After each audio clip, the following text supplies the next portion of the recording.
Hey, Ron Newcomb here with the Indie Coach Podcast. I am here with my buddy Brad Silverman with Kappa Studios, and we're going to be talking everything post-production today and beyond. So for those, Brad, that might not know you, how about you give a little bit of context of your origin story? How did you get into this whole crazy world of filmmaking? Yeah, great.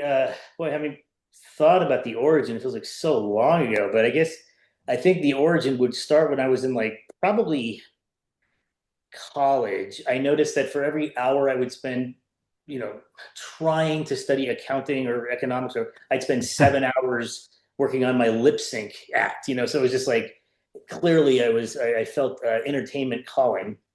And yeah, I was fast forward. I always was in front of the camera, comic or just comedic actor, and that's where I started back in the '90s. But when it comes to film and TV, all the action was behind the camera. Yeah. So I was bored as an actor in a way. So and I thought stage is one thing, live performance, which I love, that's one thing. But so I started gravitating toward behind the camera, and then fast forward, kind of career went in a bunch of different directions, and then yeah, probably about 2007-ish, yeah, what, roughly 20 years ago, I started directing. And so I did about Hmm. 3 or 4 features and some TV and all that. And I really loved it. And I'm mainly a writer. So it was the writing and the directing kind of became much more than than the performer. So long story short, from there, I was a client at Kappa Studios where I currently work. I was directing a couple shows for Lionsgate, and this was our post facility. Kappa Studios was our post production facility in Burbank, and yeah, we just became friends with the owner. And then a moment in time, years later, we decided to join forces, and he was running a great thing here, and I thought it was just a great opportunity to get involved with. Yeah, that's fantastic. Yeah, I have known Kappa for quite some time, jumped on several calls with you guys, have shared some projects, kind of JV that I was a part of that utilized Kappa. So just, again, hearing a lot of great things with you guys. You guys are very polished, very professional. Tell me a little bit more about specifically about Kappa, kind of what you all do. If I'm listening as a filmmaker, to Yeah, kind of give again some context of what bucket I should put Kappa in, what does Kappa do ultimately? yeah, great question. So Kappa's background is all post production, which is pretty much one thing I liked about it as a client was it did everything. Kappa does everything, and I grew up in Los Angeles, so the city is there's no mystique or mystery to LA for me. But the one given in Los Angeles, it's a cliche, it's a punchline, is the traffic and the driving. You're in your car 3 hours a day doing your color over here, your sound here, just in post production alone, right? So you're doing your trailer here. You're driving your car 3 hours, and you're always, you can't do this because that company hasn't sent the files to him, and you're driving yourself crazy. Uh, but that's how you do it. It's a boutique. You do your sound here. That's the way you do it, and not necessarily. So I stumble on a Kappa, and I just love the fact that I'm like, okay, I can spot my trailer in room 6, then hop over to do my sound mix in room 9. It was just like I called my wife. I'm like, I feel like a banker. I work from like 10 to 6 and go home for dinner. And at the end of the day, they would give me my next day's schedule for a project. Like, okay, we need you at 10:30 here, and this. And I'm like, awesome. I knew where every couch was for my naps, and the rest was history. So it was just a beautiful thing. So it was the convenience of Kappa as an all-inclusive post facility that was my main thing. And then fast forward, when Paul, the owner of Kappa, and I became closer friends, while it's still a post facility, we then started expanding it more. Part of the reason I came on board was to be doing original content as well. So we're mainly a post and distribution, and we have a very niche audience that we appeal to. We're very, very specific in our audience. But in terms of what we do, now we can do pretty much everything as far as production, post, and distribution. Wow, that's fantastic. So when people start hearing post, I start thinking um, editing, color, sound. Do you do all of that Yeah, yeah, those are the three. If I had to pick three, those are always the first that would come out primary? of my mouth. Add VFX, open. You want to do a fancy opening credit sequence. You want to do animation or animations. You want to do all the technical stuff, the QCing, the deliverables. So it's pretty much it's because of the scope of what Kappa does. Even as I'm thinking, even as a client, where they will always, the A to Z, they will always get me to Z. I may not need all the service. I mean, I may not need everything Kappa does, but I love the fact that they can and did, so that whatever my final destination was for the film, they could create the deliverables to go to any platform, just and on and on and on. So, but to your point, yeah, every aspect of every aspect of post. Not that it mattered, but the one tiny nuance would be if you're doing like a major VFX driven, Jurassic Park type thing, we would be outsourcing that. But other than that, they'll do pretty much everything here.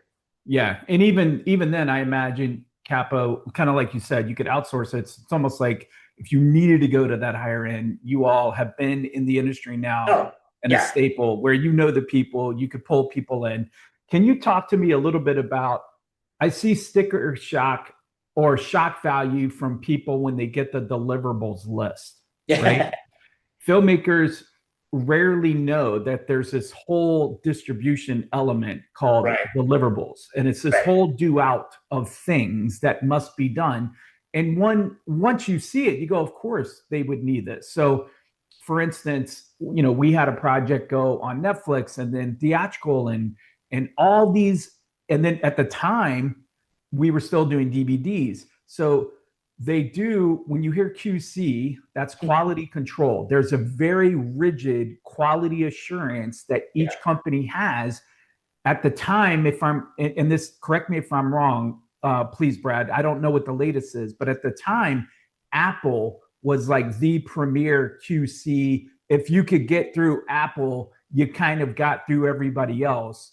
But there was this whole QC element and then deliverables list. When you speak to filmmakers, is there anything that you could tee up around deliverables or what they should be thinking or expectation around deliverables? Yeah. Wonderful question. The big picture answer is um, typically filmmakers, especially independent filmmakers, typically may not budget for that at all. And if they do, it's not enough. And then even if they do, they may not budget enough for post, let alone deliverables, right? And even if they do, more often than not, they went over budget on production, so they used the money they were going to use for distribute for post or deliverables anyway. So even if they tried to budget for it, they didn't have enough of a contingency or something that they end up plummeting. So they're back to square one in terms of needing to raise more money in many cases for post. And to your point of the QC is one thing we do. Yeah, you're absolutely right. It's the caveat of what you're saying as far as Apple being, if you delivered there, you could go anywhere. That whether that's specifically true now is not even the point. It's changing every day, right? The deliverables spec. Think of how technology's changed, right? Yeah. In the last 30 years, right? So let alone 30 days with AI, just everything. It's an ever moving thing, ever moving target. So yeah, so Kappa, we must be on top of that. Yeah. Because to your point, I don't know if this is getting off on a tangent for your question, but it's a good idea to have a line producer. If you're making a movie, have a line producer, and if they haven't budgeted for certain deliverables, because then it is cause for concern. There are times your distributor will pay for some, and the production pays for others. That's always negotiable. I wouldn't say there's any hard, fast rules, but I would say it this way: it's not just what I call the physical deliverables, creating the master files that are going to go to Netflix, creating the translations, the SRT, the captions, and yes, there's a laundry list of what I call the physical deliverables. Example, if we're delivering to foreign territories, we have to create versions where it has the music and effects, but not the dialogue, right? So we still have the bits and the music and everything, but we have to just the dialogue so that it can be dubbed into other languages. Right. These are things very few think about, especially if you're young, right? For sure. All those are part of deliverables. That could be 20 grand, 30, depending on what we're doing. But on top of that, you also have all the paperwork deliverables, the legal stuff, different insurances you need, different title reports you need, different copyright things. And there are many times, filmmakers can get quite blindsided because most distributors are going to say, hey, you must deliver me this. Yeah. and it's your responsibility to get all that 100%. done. Yep. And then to your point, the last thing I'll say about that is they get this, these random things that are so expensive. They add up, right? Insurance alone could be 3,500, $4,000, you know, and but Netflix won't take you unless you have, because they Yeah. don't want to be sued and blah blah blah. But so yeah, all that to say, it is a laundry list of things, and and to bring it all home to your QC comment, um, yeah, then you have the sinking feeling when you get kicked back. They reject your show because it missed certain quality control. Yeah. And the quality control is not, they don't care about your dialogue, your story, they couldn't care less. It is robotically data, it's Yeah. purely technical issues. You have audio drops, you have pixelization, you have all these things. And so now you're back to square one. You thought you were saving money early on in post, now you can't deliver it. And you can understand the question is, why would anyone want to make a movie? I think that's the moral of the story. Yeah. I Long-winded mean, answer to get the point. yeah, no, I appreciate that. Look, we need to be hit with a bit of honesty at times because we need to know what's coming. If I don't know what's coming, I can't prepare for it. A lot of filmmakers get caught flat-footed, and they don't have to, which is why one of the reasons I was excited, because I love this. This is the totality of the film business that people don't Yeah, really yeah. know too much about, and those deliverables are contingent upon any distribution deal that you get. So one time we had a pixel drop, and so they had to go back, and that was like early goings too, when they were, when digital was just starting to be Sure. something, and that's a no-no, and you can understand why. I mean, that's how they keep their standards for Netflix and Apple. They keep those standards high, but our team had to go back and figure all that out. And yeah, I mean, it's not that it was a nightmare. It's that all the more reason why a Kappa experience might and probably should be in your future, because you need allies. You need those people that knows about those deliverables. And also, like you mentioned, like we had our distributor offer to pay for some of our insurances. Now, again, for the listener, be very clear that they're going to bill you for that later. So they're going to get their money back for sure. Right, right. So when they were just willing to pay E&O, it was for errors and omissions insurance, and they were able to pay, or they were willing to pay E&O up front, but the money that came back from sales, they reimbursed themselves. Now it's still, I was fine with that because it got E&O done. I didn't know anything about E&O. I didn't know that was a requirement. Yeah, And then again, I also liked how you said about a lot of things are negotiable with your distributor, and it depends on your leverage. How bad do they want it? If they want it bad, they're willing to drop some money. If they don't, then you're probably going to have to pay for E&O, because they don't want to get E&O. Is just like how it sounds. It's insurance that protects you against any oops. You have a brand or something in there you shouldn't right. have, and then all of a sudden somebody takes issue because you're making fun of it. Usually, if you're not drawing attention to it, nobody cares. But it's these error and emissions just kind of protects them and gives them Yeah, a little bit of exactly. protection that they need. Right. So you guys have gotten into distribution a little bit as Mhm. well, and it's in a certain sector. If I'm, it Yeah. is that correct? Yeah, it's in the you guys are doing the faith-based Mhm. market space for distribution. Right.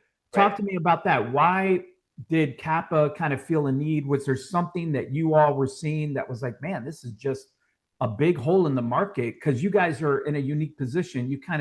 You're in post, but you also are very much, you've got all the sizzle of pre-production and filming and all that and post, and then you guys kind of come in at the post and near the end, and then delivery. Was there a gap in the industry that you all were seeing that was like, man, we just got to get in here? There's too much of a Mhm. opportunity or a pain point even for filmmakers. Can you maybe talk a little bit about your distribution? Sure. Yeah. Yeah, I like how you phrase that. We weren't seizing some financial opportunity. We On our website, kappastudios.com. People can go to our website, kappastudios.com. There's a 5-minute video. It sort of explains who we are. Yeah. And I would say it explains who we are and why we do what we do. It's very intentional. Yeah. Um, in a broad 30,000 foot view, Kappa Studios, even from the days when I was a client and everything, very successful independent post production facility in Burbank. And I don't know where your watchers and listeners are, but Burbank is, I don't even think it's not even debatable. It is the epicenter of film and TV on the planet, Burbank and Los Angeles. So this is where Warner Brothers, Disney, Universal, all those ESPN, ABC, Fox, and all the support companies, Deluxe, Technicolor. This is the epicenter from where I'm calling you from or talking to you from. Within a 3 mile radius, maybe 5 mile radius, there's nothing like it on the planet.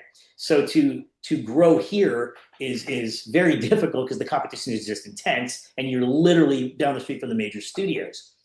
I bring all that up to say Kappa was successful nonetheless, by not my doing, long before I came on board.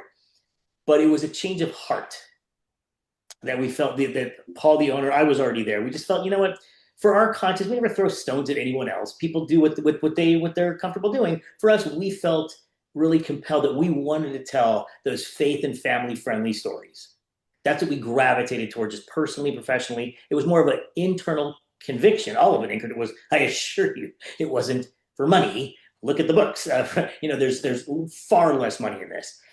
That was not what we were concerned about at all. So we really felt compelled to do that. And then that was Kappa Distribution or Kappa Studios. Fast forward, as time went on, per your point, we saw a need for sure in distribution for those types of films. Specifically, well, I take it back, distribution for any type of film. It is the fact that distributors have globally speaking, distributors have a poor reputation of not being the most integrous people on the planet. And this is a stereotype, big picture stereotype, right? Kind of seen as like I don't know, not the greatest, most honest people on the planet. Like even as you're talking earlier about E&O insurance, my cynical brain couldn't even prevent from thinking when you said, E&O insurance is going to cost such and such, and yes, the distributor is going to recoup those costs. I go, in my cynicism, I'm like, oh, they'll recoup it and they'll mark it up an extra $3,000. It is not a recoupment for them. It is a profit center for them. Yeah. Okay. They'll front the $3,000 for E&O, and you'll be charged $5,000 for it. 100%. It's a profit margin. So that is the reputation, deserved reputation for most distributors. So to your question, and this sounds so holier than thou, self-serving, and I don't mean it like that, but these are things I've learned the hard way. Okay. Yeah. So what would it look like? What would transparency look like for distribution? How can we let the filmmaker in on the books so they can literally see the reports we're getting, literally see where it's this as transparent as we could possibly be? So we felt that was good. It's very hard to make money in movies. It is a horrible investment in general. And the filmmakers, 90% of them, they will not, their investors, I hate to say it, because most of them will not make any money. They will not make profit most of the time. That's bad enough. But what makes it so much more slimy and harder is you get your reports from your distributor, and you have no idea what it even means. You have no idea if it's accurate. You have no idea where that marketing money went. You have no idea all these different things, right? And you saw nothing. Our thing is, if we can all share in the money, share in the transparency together, now we're in this together. We might all lose, but we're going to lose together. If we might all do great, we're going to do great together. If we do okay, the key is most people that I took, this is me as a filmmaker, I didn't care as much about it worked or it didn't work, fine. But I wanted to know the truth. You know what I mean? I wanted to know, okay, it only made $100,000 against $1 million. Okay, got it. But at least I got $30,000 of that. You know what I mean? Like as a filmmaker, where before you get nothing. So I guess to meet the need we felt was transparent. It's just a transparent sharing the money from dollar one. Because typically the distributor gets paid first, their investor gets paid first. You as the filmmaker, you're getting paid third or fourth. And guess what? It never makes it past second. Yeah. You know what I'm talking about, right? Oh, of course. I mean, I wrote an article that got a lot of traction on LinkedIn, and it was all about the funny bookkeeping, which is so frustrating because it just became some weird accepted practice that these films would not make money. Films, I mean, that we all can name that we know made money, and yet through the studio structure, the funny bookkeeping, there's technically on the books still in the red, and it's like, how in the heck? So, Yeah. Brad, I still am working with a few sales agents. How often do you think that I get my quarterly sales sheets? How often do you think I get quarterlies? I mean, by the name of it, I should be getting them every quarter. Right. I mean, I'm kind of like, well, you just said quarterlies. You're saying Yeah. they don't even send the quarterlies? So one company I've asked, I don't know, 12 times. I've received one in 3 years. The other one, I do get them, but they are like not 3 months behind. They're like, 9 months behind. But I do get them, and it's a tiny little company in Utah that they're still getting stuff through Tubi and stuff like that, which I'm grateful for. And they're at least giving me something to look Great. at. That's But better than most right there. it's better than most because notoriously, dear listener, unfortunately, when you're getting your what's called quarterlies, you generally don't get them. And it's super frustrating. And it contractually, the sales agent is required to give you them contractually. But they know Right. that, they're busy, they're going to all the markets. It's all the excuses. It's what it is unprofessional, is what it is, Brad. So is your distribution company, what's the name of that? Is it Kappa Distribution. it is? Okay. Yeah, Kappa Studios and Kappa Distribution. They're separate companies, but they're both run here. Yeah, yeah. Okay, that's kind of what I figured. And are you all more of like a sales agent selling to things, or are you more, no, no, no, we've got a platform, go over here and you can watch our platform? Which Right. direction are you? So let me go a half a step back, okay? Because I was kind of talking at a certain level as far as here are the two fundamental problems with distribution. This is Yeah. globally, there are two fundamental things.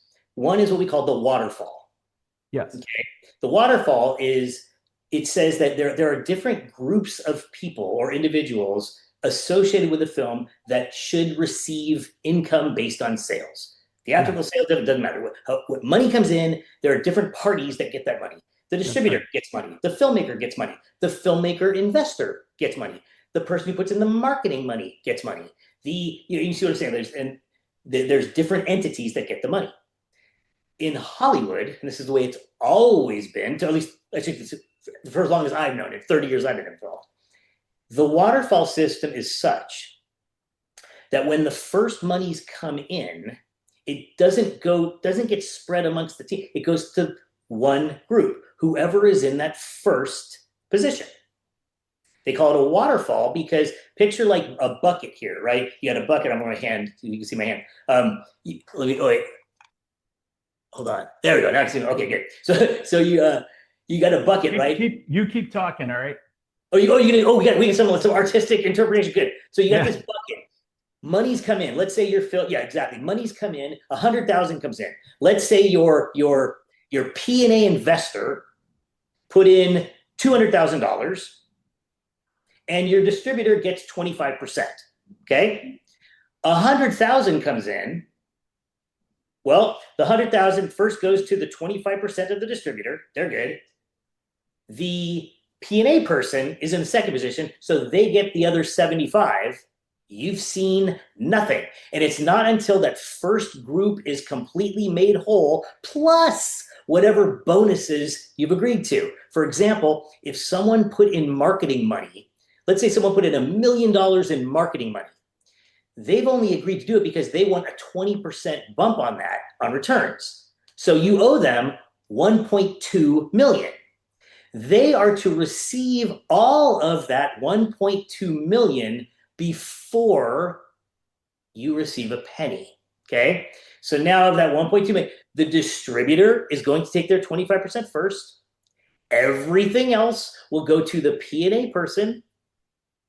And as I say, these aren't hard rules. Sometimes the distributors parallel. Sometimes the point is the marketing people get all their money, and then it trickles down to the next group. When that gets filled like a bucket, like waterfall, it flows like your thing. It flows over into the next group until the next group gets paid. So now, by the time the P&A person, which is Prince and Apple, that's the marketing people, and the distributor get paid, they've taken all of the money. And guess what? You've received nothing. Hey, you Yeah. do your diagram. Now go.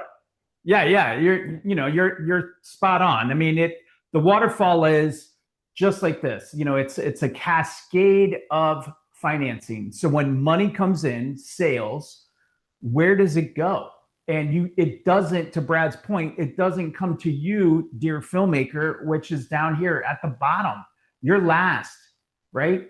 Yes. So you have the distributor is going to take their percentage. Then P&A is going to take their percentage. If you have some type of debt financing, if you have loans against the project, banks, Yep. they're going to take their money first. Um, First position, you hear this term where you have investors that want to sit above other investors. A lot of time, unfortunately, Brad talked about a scenario where if you need a little more money for distribution or post, you need to go raise it. That's the last money in. Usually that's very expensive money because they know they need you, and or they know that you need them. And so that money sometimes can come with conditional parameters of we're first out. So they're behind debt, but they're first out above you. Yep. Okay. Above you. So, this might be a certain type of debt. This might be your high end investor that came in, again, last money out, um, last money in, first money out, this kind of thing. So, the waterfall is an interesting thing where you as a filmmaker and as a business person need to know this. It's not unique per se to the film industry, but you do need to understand it because particularly when you're developing the project and then you go and raise capital, because you're telling an investor when they're going to get their money. If you don't know the waterfall of the way money's coming back, you can really step on yourself and get yourself into some trouble because you're making promises to an investor and their expectation is, well, I thought you told me that I was getting my money out first. And because in the early days, you need that money so bad, you're trying to make any promise you can to get that money in the boat. So you're like, oh yeah, you'll get paid first. You'll get paid first. You haven't even talked to a distributor yet. You don't know that they're going to come in above, right? They're going to come in because they're going to de-risk. This is a business. These are business strategies, dear filmmaker. You need to hear that, Yeah. that this is thinking like business. And the waterfall can get complex. It doesn't need to be, but you do need to understand it, to Brad's point. So We do it different, by the way. We don't do that. yeah. Tell me what you guys do. Yeah, What we do do. you do? That was you mentioned earlier, like what was the need? Paul and I both. If you go to the website kappa.com, you'll see a little video. You'll get to know us and kind of who we are and what we do. But I bring it up to say that is. I love how you put it. That we divided the money made from distribution in the broadest sense. We divide into three categories or three groupings. One, to your point, the P&A investor, let's call it the marketing investor or the finishing investor. The last in, as you put it, last in, first out. Okay, that's the way Hollywood does it. So you got, let's just group them into three categories. You've got the people who fund the distribution and the marketing. You have the distributor, and you have the filmmaker and those who invested in the actual movie. Yeah. Right? And so you're talking about the people that invested in the actual movie and the filmmaker, that they're together in our world, okay? To your point, they may have invested 4 years ago. Right. Yeah. To help you along as a filmmaker. They've been supporting you and waiting and waiting and waiting and waiting and waiting. And the negative of the waterfall is now 4 years later, the film is distributed, money's come in, but all the monies go to the people that gave the money last, not first. Yeah. You know what? We don't think that's fair.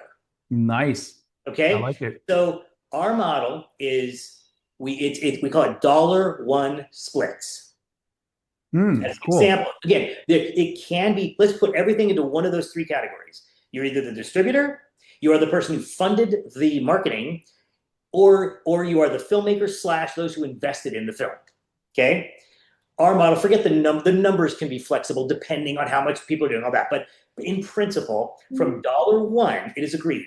Distributor will get dollar as an example, The person who put in the marketing money, they get 40% from dollar one. Okay. The filmmaker and their investor gets 40% from dollar one. Okay. And the distributor, us, gets 20% from dollar one. Okay. Nice. So if 100,000 comes in, distributor gets 20, P&A investor gets 40, and filmmaker and their investor gets 40. Okay. That's awesome. Now, what if the same person who funded the film wants to fund the P&A as well? Awesome. They get both. Right. Yeah. They're still, you see what I'm saying? What if we as Kappa, what if we find the money and we put it? Great. Yeah. Then we're in that position. Right. You see what I'm saying? Yep. It is cut and dry. Now, by doing it that way, we are truly a team, right? We're in this together. To which, when I said that, and we started that, there's one other thing we do, but that was one thing we do, then that was a non-negotiable for us. The waterfall was, we think that is so wrong. Like, almost like morally wrong in a way. Like, you know what I'm saying? But everyone like everything. Well, that's the way it's always been done. And you're like, cool. Yeah. So they said, this is how we're doing it with our P&A fund there. And not to sound like the victim here, but we're like, you'll never find P&A investors that are willing to do that because they're always used to being, as you put it, the last money's in, the first one out. Right. To which I said, well, then I guess we're not being in distribution then. Yeah. Then I guess we'll be a distributors then because it's non-negotiable for us. But check this out. There is a world where there are people that there's a word I use. I didn't make it up. It's called being reasonable. I talk to the P&A funders. I explain they may not even realize how it works. You know what I'm saying? Like, here's the situation. You want to market this. If you just want to do it strictly for money, you shouldn't be in the film business anyways. It's a high risk. Don't do this for money. You're a fool to begin with. So just know that. It's a very volatile industry. But long story short, man, it's like, I've talked to these funders, the marketing funders said, here, just like I explained just now, right? And I explained, here's the waterfall, here's why it's unfair to them. And I've had people, I didn't come up with the word, but at that moment, I was talking to a guy, he goes, when I explained, he goes, he was the one who gave the word to me, he goes, Brad, that sounds reasonable. I borrowed that word ever since. I stole it from him. And I go, his name is David. I go, Dave, thank you. And guess what? If he's being reasonable, there might be some others. It's hard to do this stuff, as you know. Man, now you have people, now we're truly on the same page. Now I'm saying, be a part of what we're doing. Yeah. You know, be a part of this team. So that is the first need that we felt need to be met. And the second issue is transparency. It's like, wait, what exactly did you do at the Cannes Film Festival for me that I have to reimburse you 18 grand for? What exactly was that? You know what I'm saying? What 100%. Exactly did your overhead cost of your Santa Monica bill, what exactly is that paying for? But all I know is I've received nothing, and every report I get, I'm further in debt. Yeah. You know what I mean? 100%. I get a report at all. And by the way, a lot of reports, they'll say if it doesn't hit a certain threshold, they don't have to send you a report. So in their mind, you didn't make $1,000, so we don't owe you the report, right? It's just you take this I'm going to say unfair waterfall plus total lack of transparency.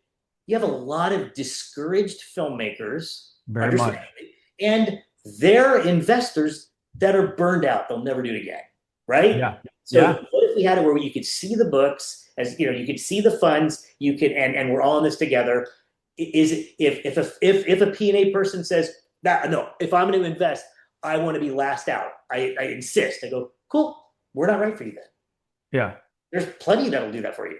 You see what I'm saying? So those are the two things that we're trying to solve. That wasn't the question you asked. That was my half a step back. So I forgot what else you asked. No. I love that because, you know, again, I really like to hyper focus on the business side of things. There's a lot of other podcasts out there on craft and story, and who doesn't love that? But when you're really trying to get brass tacks, here's why, Brad. It's because I want to tell more than one story. I want to be able to do this again. And if I can't turn a profit, if I can't make this a business, then I'm not going to be able to continue to tell the stories. And I cannot tell you how many people I've coached where they are one and done.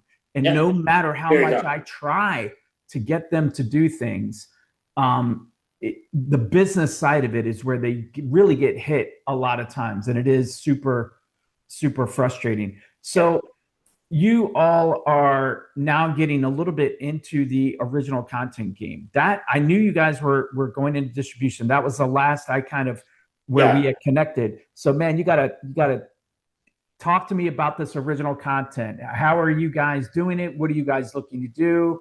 Have you yeah, guys already started? Do you have projects? Talk to me about your original content sure. thing. Sure, you bet.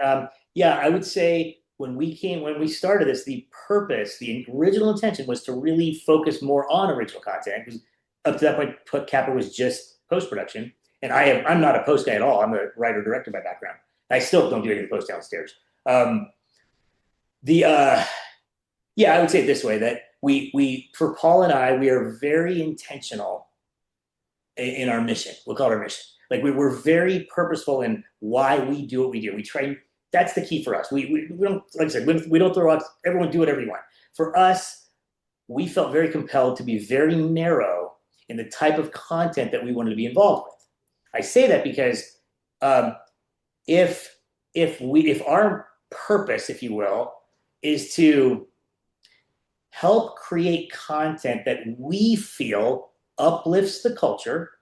I know that's a totally subjective statement that can mean 10 different things to 10 different people, but we had to be true to our own convictions and said, based on that, we want to help be a part of content. So we found that while we started, it was going to be heavy on original content. We found that, ooh, if we go lighter on original content, but more to help others finish and distribute and do their content, we're actually accomplishing our goal faster.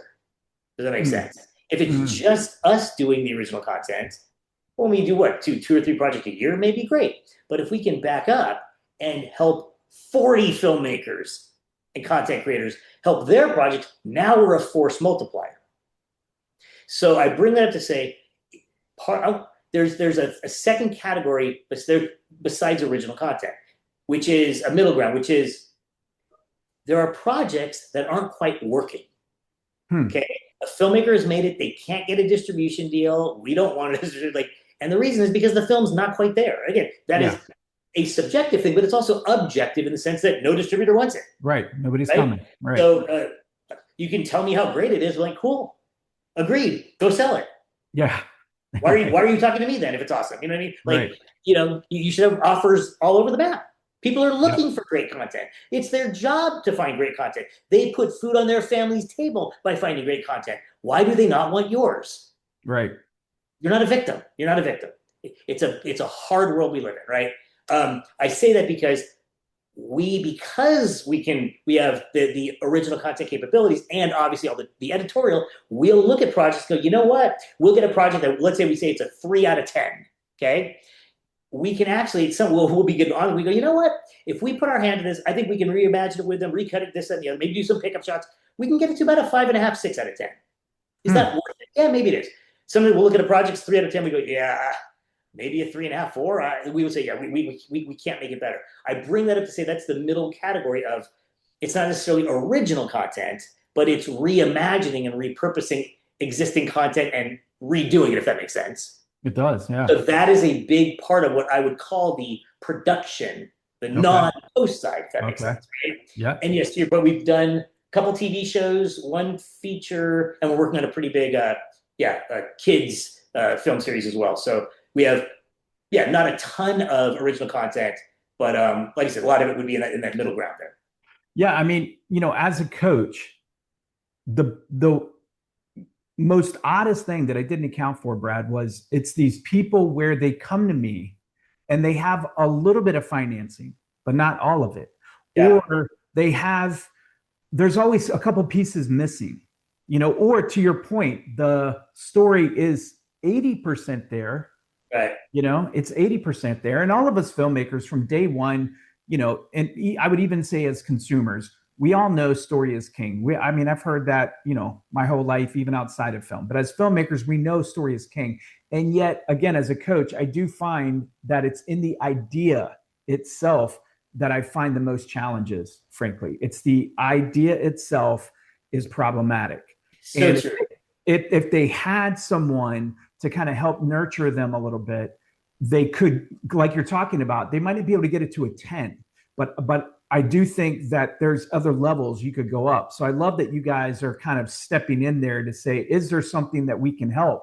Right. And all have a win versus this thing going to die. Because again, I have these projects where I have one currently where someone has a quarter of the financing on a $2 million project, and they have 500,000, and but there's a lot of these projects like that I find have pieces of it, but not all the puzzles. So good on you for you all for kind of seeing that need and then trying to meet that demand. I mean, I imagine the filmmaker, because you're going in ebbs and flows. You have the fear and stuff when you start, you're trying to raise money. Then God knows some miracle happens and you raise money. People don't know how much just that alone is like a win. You raise money to get to do a film. Yeah, it's that right there is a touchdown. And then the second touchdown is you actually get it in the can, because most films wipe out. Most films wipe out. And they wipe out in post. They don't wipe out when it's fun. You go and start filming stuff, and people don't realize you need to break the story 3 times. You're breaking it in the writing, you're breaking it while you're filming, and you need to break it when you're in post. And again, that's where pros like you all, like Kappa, can come in and really get those professional eyes on it. And you might be able to save a story where even the filmmaker starts to lose faith, because we all do. When you're breaking the story, you go, oh my gosh, what did I just do? I ruined it. And, and it's in fact, Brad, no film that I've ever written has ever ended up being identical to the finished product ever. So I know that is a treasure. So with your original content, your distribution, you have post.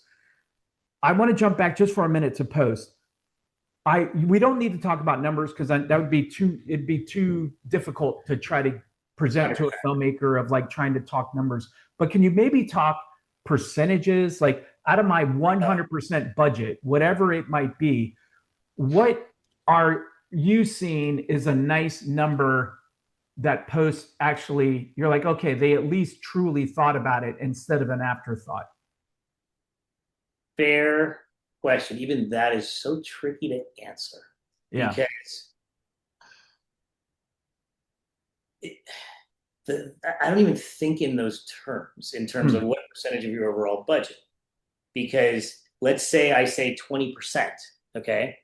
So you do $100,000 movie and you got 20,000 for post, we still not be maybe do much more. Right. Yeah. You're still going to get what you pay for in a sense. And people are like, 20 grand, that's a ton. Well, I agree. I agree. But that still doesn't get you much in big picture, in the real world of filmmaking. I'm sorry. I hate to be the bearer of that. So I would have, I don't know. It's easy to give a percentage, but everything has to be custom. For example, what is your film? If it is it a VFX driven film? Well, then your post is going to be way more expensive than a character driven film with 2 people sitting in a room talking for 90 minutes. The post, or is there a lot of exterior shots? Well, the sound is going to take longer. Did you film it near an airport? It's going to be really hard to get, just all these different things that there's so many variables that I'm hesitant to give a blanket percentage for those reasons. Well, just that information right there is, I think, buckets to consider when one is thinking about post. We all know we need post. That's not the shocker, but recognizing those buckets that you need to worry about for post might be. But here's the solution then. I agree with what you're saying.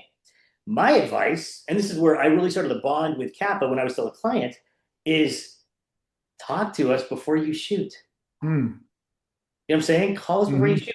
No obligation or whatever. If we like the kind of content that you're doing, cool. Then call us, and then let us ask, what type of film is it? What is this? Well, oh no, it's we're actually filming it on we got a jazz club. We can actually film while they're actually doing their concerts. I'm like, dude, no. We're gonna have to redub the entire film. Sounds awesome. Don't do that. And with that's a silly example, but you know my point. Like, I'd rather know in advance so that you can know, because maybe your brother-in-law said, no, I got a buddy in Virginia. He did such and such. Like, okay, fine. Well, we can't do, so we can kind of give a range. I understand what you're asking. The problem is there's too many variety. How long is the film? How long is the script? Is it a 3-hour epic adventure, like, end game? Is it, what I'm saying? There's so many variables. So Yeah. number one, I would say is, you know, great advice I got 25 years ago. Learn how to finish the film and work backwards. Hmm. Learn how to finish. That was advice I got, and that's what kind of what helped me understand things, even as a director later. You know what I mean? So I say it to say this, like, yeah, try to talk to a distributor ahead of time. Is your idea even remotely marketable? Yeah. That alone is a silly, like, people ask me, what's Brad, would you actually talk to a distributor when I was doing my original content, my films, before before you finish the editing? I'm like, I would talk to you before I even wrote the script. Are Yeah. you kidding me? Here's Yeah. my pitch idea. I don't, everything's exciting to me. Yeah. Get objective people to look at your idea. You said idea earlier. You're so right. The concept, it's like, you have a setting. You don't even have a plot. Like things like that, or that's a really cool thing, but that's, I don't think it's going to resonate. So I would even think twice about that. So that's kind of some ways I look at it. And then the last thing I'll say, as far as budgeting for post, um, the other variable, major variable, would be, what is the first goal? What is your first benchmark? For example, what's your what like, I'm making a movie and I want it to be available to be streamed on Tubi. Okay, awesome, I get it. I'm making a movie and I want to open on 4,000 IMAX screens in July. Okay, I get that too. We will be drastically different in Yeah. budget. You see what I'm saying? So Oh yeah. there's so many variables. So what I ask is, so let's say we get a project that needs post. We'll give an honest assessment. Here's where we think you are. Now, where do you want to be? I want to be an, okay.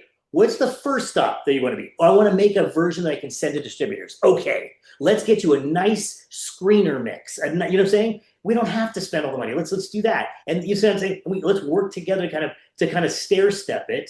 Because I'm sorry, the truth is the truth. It may fizzle. I hate to say this to a filmmaker, but I'd rather hear them hear it now. And again, by the way, I know nothing. I pretend to know nothing. I don't know if the film's gonna be a hit or this. 25 years ago, I knew everything. I know nothing now. Okay, I've learned the hard way. But like you said, I'm saying, like to do that, Rob, would be to let's get it to the. What if we get it to that screener level and nobody's interested? Then why the heck would we have wasted all the money on a full theatrical mix when you can't even get a streaming deal, Hmm. right? Yeah. That's me. That's what I'm sorry. Then do what you want to do, but it's like it. You wouldn't act like that in almost any area of your life. Why are you doing it in film? You know what I mean? Like, why, Yeah. like you wouldn't be that almost careless. Like, I'm gonna buy a house. I don't know how much it costs, but I'm gonna start laying the cement. I'm gonna lay the cement down and hope that the drywall comes. You wouldn't do Yeah. that in anything, right? But for Yeah. some reason, the glitz and glamour, I don't know what it is, but it's like something about, to be fair, I only know this business. So maybe that is true in dentistry and accounting. I don't I doubt it. And I do think it has something to do with the glitz and glamour and people's, they just hope, hope on, kind of prayer and thing. And that's never a good business model, when you go in with some hope. We all know. need prayer. We all need a bit of hope, but you need validation incrementally. You need validation incrementally. So Yeah. I Yeah. love the idea of, like, you're not pitching it to your friends, and your friends, because they're all going to say they love the idea, but actually having, potentially an opportunity to see if the market will yield it. This is not to pitch my own product, but I actually created a little website, Brad, called Film Validator. And Yeah. the idea is to validate your idea. That's what it's for. And this is the pain point I'm trying to solve, is that you need a data driven analytical element to be able to give it some type of market value to see if it's valuable in the market space. And not every sales agent is going to give you the time of day to be able to do that. So I tried to put it into it's just a data set. It's not the final green light, and nobody should take it that way. But it is a point that you can very objectively go to an investor and say it got this ranking out of 100 kind of thing. Sure. That's what it's trying to do. As we start to wind down, you said you grew up in LA. we all kind of throw stones at the studio system, and rightly so. They deserve a lot of stones, but I also know they do a lot of things right. Can you maybe talk about the delineation that the studios do right that you like, and what filmmakers, indie filmmakers, do wrong? What are they doing right that we potentially can emulate?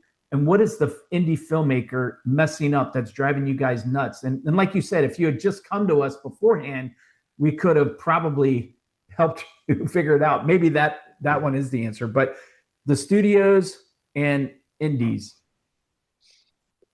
Okay, well, the studios there's sort of two categories. Rumor, I think it's probably true that these days the studios are getting more interested in the message they're putting out, where in the old days we would always say it was just about the money. And it's still largely about that. Yeah, I would say what it's so it's eye of the beholder in a lot of ways, right? Versus it might be right to them, but I think it's wrong, right? Yeah, I would say here's a tip of this is way big picture stereotype. So a studio exec, let's say that they're there to greenlight a project. Okay, if they greenlight this project and it fails, they're in trouble. That not the studio, that executive. You only get so many, Yeah, bats. sir. Okay, Yeah. and you got to keep putting points on the board. So here's the dilemma the studios have. They have to keep fourth quarter earnings going. Right? It's a money driven thing. And yes, maybe they have agendas and what have you. But the problem is, if I greenlight this and it bombs, it's my neck. I'll get one pass, but I got to be careful.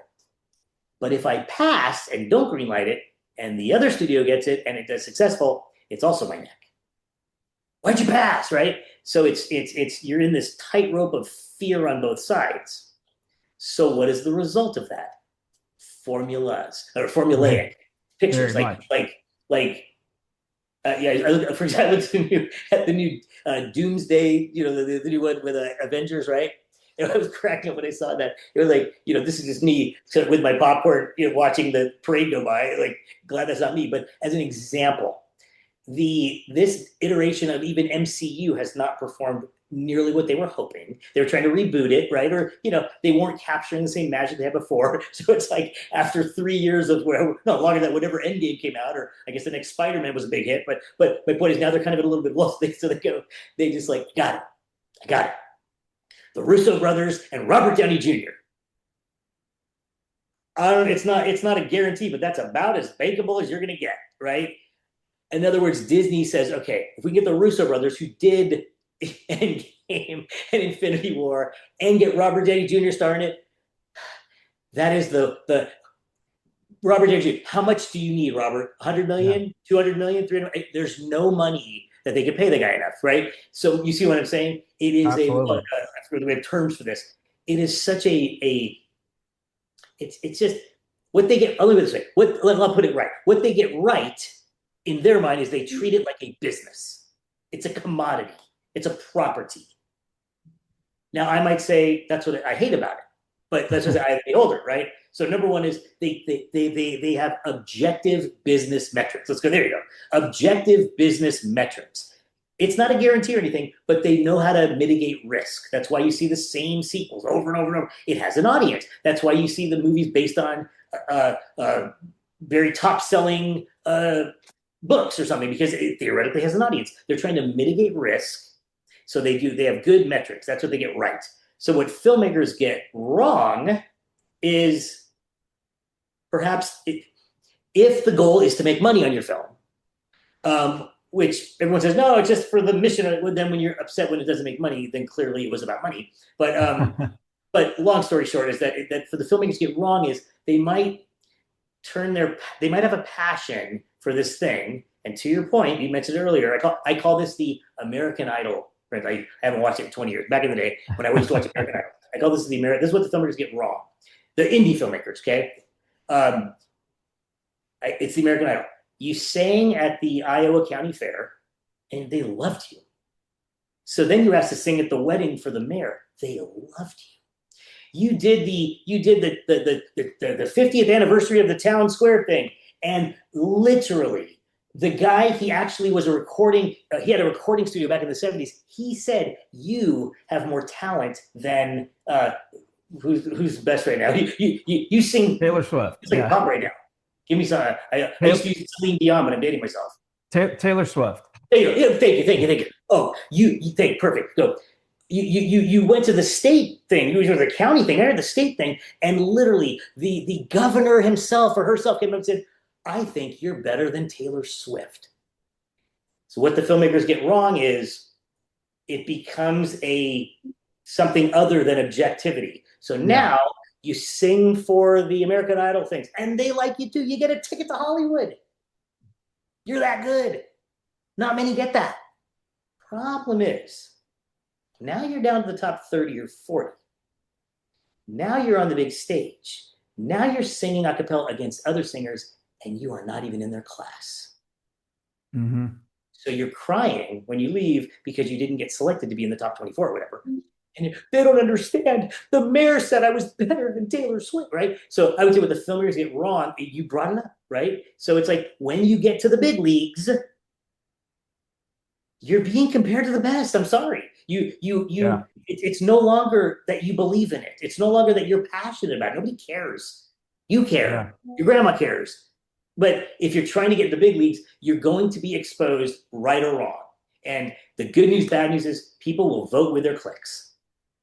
Exactly. You can't deny that. I mean, people vote, and I used to say this all the time. People vote with their dollars. People vote with their clicks. Yeah. I mean, Right, exactly. Same thing. Same thing. exactly. Yeah. I mean, they're, and that proof is, again, right or wrong, the studios utilize as a metric of failure or success because, again, they want to do it again. Yep. Part of the problem I see indies doing is they they believe because they're so passionate at that county rodeo singing, Right. that and again, it's not that they're bad. It's that at that level, it's a different game. Yeah. And it also, I do find that part of a de-risking mitigation for the independent filmmakers listening is part of your tribe, pulling in other people, Yeah. which kind of goes back to, again, a team like Kappa in your corner. When I talked to you guys, one of the things that we did was, of course, because we had to go back and we were needing some posts. I think it was for a doc, and we were able to utilize you guys to say this is who we're partnering with, on this, and so it elevates you as the filmmaker. You're now adding this ally to where, and can you imagine if you talk to Kappa and you're talking to investors, and now you're looking smart because you're already talked to not only a post house, now you guys also can potentially help with and offer distribution and all that. So super interesting. Yeah. Well, listen, I could talk to you all day, man. I should probably run pretty quick here. So, yeah, final thoughts, and then we'll pick this up part 2 next time.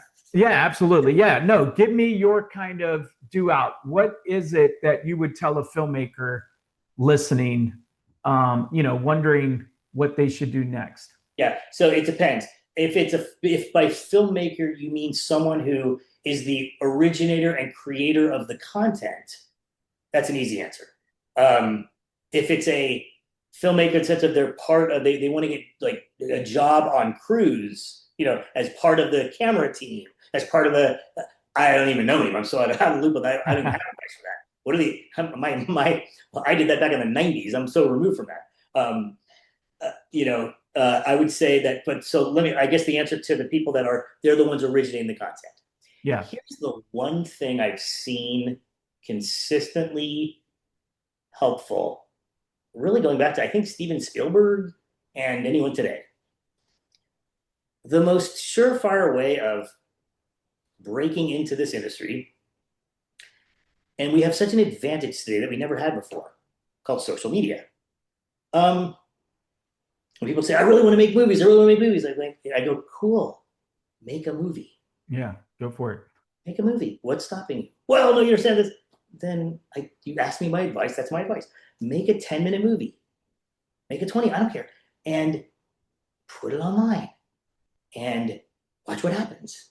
Yeah. Because more often than not, whether it was Spielberg with Amblin back in the day, whether it's Dallas Jenkins, a show we do called The Chosen, he did a little short film, an 18-minute film, it went viral. So if you do content and it goes some version of viral, okay. If it doesn't, you can sit there and make all the excuses you want and all the disadvantages you had, fine. I'm not saying you're necessarily wrong, but the data says it's not as great of an idea as you think, or you may not be there yet. And you know what? Don't be discouraged though. Just do it again. Do it again. You know, if you got to be persistent in anything, right? So, long answer to the question is just, I would say, if you want to be a filmmaker, awesome. Do you have one of these? Cool. Make it. Now there's AI. There's so many opportunities that are just ridiculous opportunities. There is no reason. The good news is you can make content and post it. And like I said, people will vote with their clicks. Okay, number one. That's the good news. The bad news is because it's so easy and accessible, the competition is just more. It's a cluttered space. But the other thing I would say is no, be narrow. Like this is just advice for some people starting out. Find an audience that you want to talk to. You know what I mean? To try to be all things to all people, you better have $300 million and Robert Downey Jr. And if not, then find, what used to be broadcast, NBC, CBS, it's broadcast. We're in a world of narrowcast. There's thousands of ways people can watch stuff. But it's hard to get them to change their habits. So if you know your lane, hit that 100%. Yeah, man. No, I hear you. That's great. Well, I appreciate your time. I appreciate you all listening and watching. Make sure you do like, subscribe, leave a comment so Brad and I know that anybody's out there watching these things. But I do believe we're good to conclude our time with Brad Silverman of Kappa Studios. So thanks for watching. And remember, nothing is wasted.